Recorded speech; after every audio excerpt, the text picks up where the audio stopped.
ইরানে হামলা আরও জোরদার করেছে যুক্তরাষ্ট্র ইসরায়েল। রাজধানী তেহরানের নানা গুরুত্বপূর্ণ স্থাপনা ছাড়াও ক্ষেপণাস্ত্র ও বিমান হামলার শিকার হচ্ছে দেশটির বিভিন্ন এলাকা। স্বেচ্ছাসেবী সংগঠন রেড ক্রিসেন্ট বলছে, অভিযান শুরুর পর থেকে এখন পর্যন্ত টার্গেট করা হয়েছে ইরানের ৩,৬০০-র বেশি বেসামরিক স্থাপনা, আর নিহতের সংখ্যা বেড়ে দাঁড়িয়েছে ১৩৩২ জনে। পূর্ণ শক্তিতে ইরানে হামলা চালানো হচ্ছে বলে জানিয়েছেন মার্কিন প্রেসিডেন্ট ডোনাল্ড ট্রাম্প। পাশাপাশি ইরানের অন্তত ৩০টি জাহাজ ধ্বংসের দাবি করেছে ওয়াশিংটন। আধুনিকতায় পরিবেশ বান্ধব গ্রেট ওয়াল সেরামিক। দাউ দাউ আগুনে পুড়ছে তেহরানের আজাদি স্টেডিয়াম। কালো ধোঁয়ায় আচ্ছন্ন পুরো এলাকা। কেবল রাজধানী নয়, যুক্তরাষ্ট্র ইসরায়েলের যৌথ অভিযানে পুড়ছে ইরানের একাধিক শহর। হামলা থেকে রেহাই পাচ্ছে না বেসামরিক স্থাপনা ও সাধারণ মানুষ।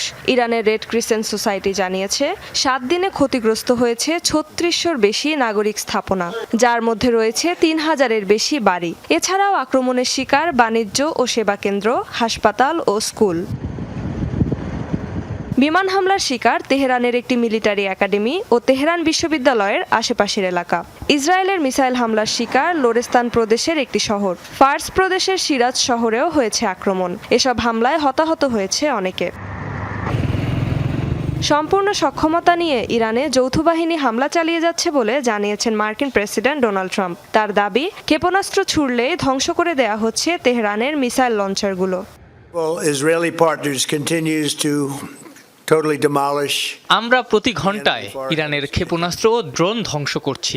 তারা ক্ষেপণাস্ত্র ছোড়ার ৪ মিনিটের মধ্যে লঞ্চার ধ্বংস করে ফেলা হচ্ছে। তারা বুঝতেই পারছে না কি হচ্ছে। আমাদের সামর্থ্য অনেক বেশি, যা ক্রমেই আরো বাড়ছে। আমাদের অংশীদার ইসরায়েলেরও একই অবস্থা। অভিযানের সময়সীমা পুরোপুরি আমাদের নিয়ন্ত্রণে। যত সময় লাগুক, লক্ষ্য পূরণে আমরা আরো সেনা ও অস্ত্র পাঠাবো। অভিযান শুরুর পর থেকে এখন পর্যন্ত ইরানের অন্তত ৩০টি জাহাজ ধ্বংসের দাবি মার্কিন বাহিনীর। ইরানি নৌবাহিনীর ওপর আমাদের হামলা বাড়ানো হয়েছে। প্রেসিডেন্ট আগে বলেছিলেন আমরা ২৪টি জাহাজ ধ্বংস করেছি। এখন সেই সংখ্যা ৩০ ছাড়িয়েছে।